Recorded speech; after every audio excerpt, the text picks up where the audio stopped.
How's it going, everyone? And there was a game reveal that is now gaining quite a lot of traction. The brand new free fantasy adventure open world action RPG Silver Palace has been announced for console and PC. Alongside the announcement, we do have an 11-minute gameplay showcase, and I always like to see a significant gameplay showcase with any game reveal. This is how you get people excited, you guys, and the game's getting a lot of traction. Immediately, some people got turned off by some aspects of the game, and I totally understand that, but this game has already captured the interest of a lot of people. And why is that? Because it got a significant amount of gameplay alongside its reveal. Take some notes, you guys. You know, I criticize CG trailers quite a lot, where you're just dropping a CG trailer for new IPs that give us nothing to dissect about a game, gives us absolutely zero reason to be excited. And oh, would you look at some of these recent games that have had gameplay alongside their reveals? Games like Expedition 33 and now Silver Palace that have suddenly captured the interest of a lot of people. Oh, would you look at that? Maybe video game players want to see gameplay and not cinematic trailers that tell us absolutely nothing about new IPs. But I digress. This is something I've been going crazy about for a while, but the gameplay looks incredible. So what is the game? A fantasy adventure action RPG built with Unreal Engine 5 and has been officially announced today alongside the opening of global pre-registration. We'll go over that in a little bit. The announcement from interactive entertainment brand Elemento was accompanied by a brand new trailer and an over 10-minute gameplay walkthrough. It's a brand new action RPG set in a prosperous metropolis with a Victorian aesthetic. It features an engaging story, a delicate art style, distinctive characters, and a dynamic action-oriented combat system. Players will play the role of a detective and embark on an adventure with a diverse group of partners to defeat the unknown enemies and unravel the mysteries in Silvernaria, an industrialized metropolis built on the power of Silverium.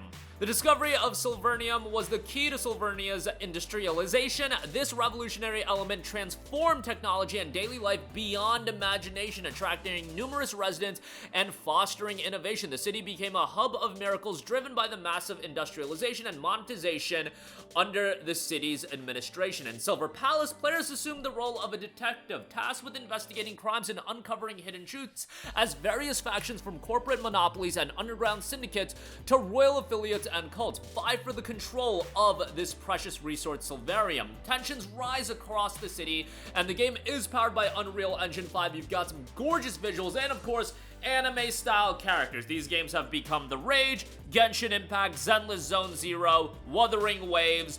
There are more games in development. I am totally forgetting the name of one of them that's getting a lot of attention right now as well. Ananta, of course. Ananta's got a lot of buzz. That game looks fantastic. Players can switch between characters in real time to unleash powerful skills and chain QTE combos. As they explore the city's sprawling environments, they'll dive into the scenes of crimes, hunt for clues in the shadow, battle their enemies, and in the process reveal more of the stories of the world. Now, obviously, a lot of aspects of Genshin Impact, Zenless Zone Zero, and these games from Hoyoverse that do have microtransactions that are live servicey, they get people pushing back. However, obviously, there is a significant audience attached to these games, and if mechanically you can get the game right, I think it's gonna have a lot of interest. You know, I saw a lot of rhetoric on social media that I do agree with, that the publisher or developer that figures out this style of game while removing the live service elements, I think will attract a different audience. I get that these games are monetized to an insane degree and they can make so much money out of it. All the waifus and whatnot that people are buying, you can just print money. Genshin Impact is a literal money printer, and there's reason why a game like this is going to have a lot of resources invested into it, whereas a game that's, let's say, a buy-to-play $20 game, maybe the ceiling on it isn't quite as high, but it still is going to offer you, I feel like, an avenue to get a lot of success. I think a game like that at this point would do really, really well, but unfortunately, that is not going to be the case with Silver Palace. We do have some other notes. The detective and the character backgrounds. Again, the game centers around the detective, the protagonist of this work. The detective is rational, reliable, clear-minded, and efficient, and still searches for the truth behind the death of a loved one. After leaving Silvernia for 3 years following a disaster, the detective has now returned to the city. You've got Alf Mistmade 49, this clueless yet determined girl somehow learned about the detective's kind nature and chose to stick around. She is blessed with zero common sense, terrible housekeeping skills, and situational unawareness. There is always a new mess under the sun. You've got Argos, a young bartender who has as a silver tongue. He joined Mist to be on top, but things didn't work out to plan. Everyone must earn their keep. He now lurks behind the bar, listening and waiting. And by the way, the detective, there is a female detective and a male detective. Much like a lot of these games, you'll have the choice of the protagonist as well. So there you go with that. There are game features as well that have been noted throughout the game. Allies or adversaries, your choice casts the die. Clues and ciphers, whispers in the shadows for you to discover. Opulence and omen, where reality blurs with fable, and investigate or interrogate. Beneath glitter lies conspiracy. As I mentioned, you can pre-register right now. However, pre-register is exclusive to PC, Android, and iOS. The game is noted to come to consoles, so it will ultimately come to consoles as well.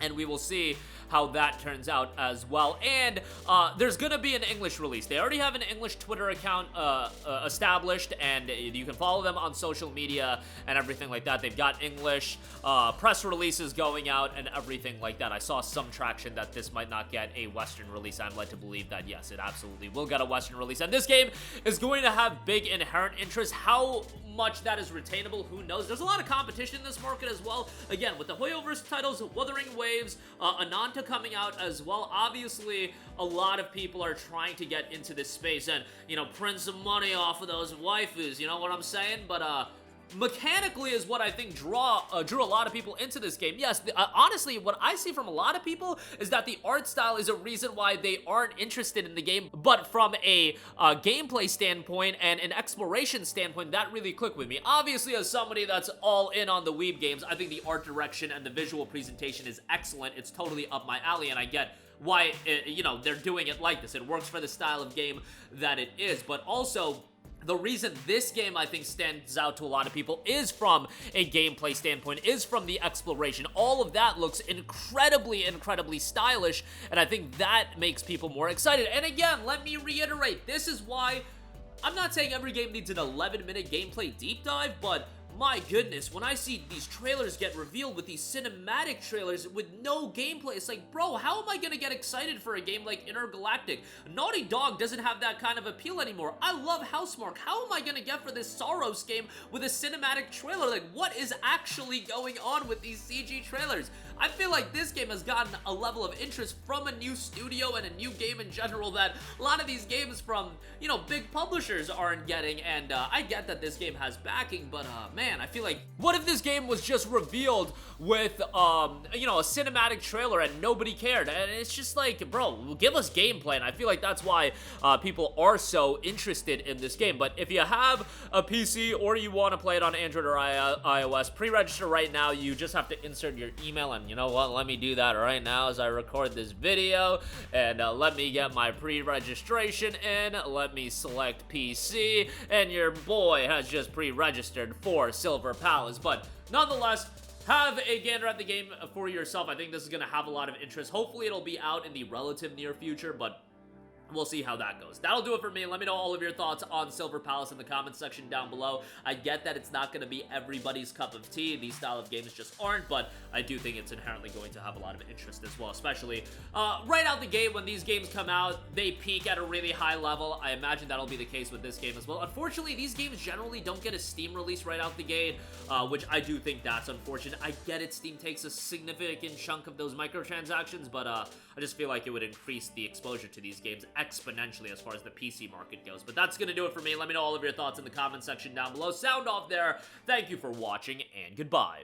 Hey guys, we hope you enjoyed the video, and if you did, make sure to hit the subscribe button, and if you're already subscribed, do us a favor and hit the bell icon. This way you'll be notified whenever we post a new video. That's the best way to keep up with all of our uploads, and we usually try to upload 2 videos a day. And with the bell icon hit, you'll be notified whenever we do upload a video. As always, thanks for watching.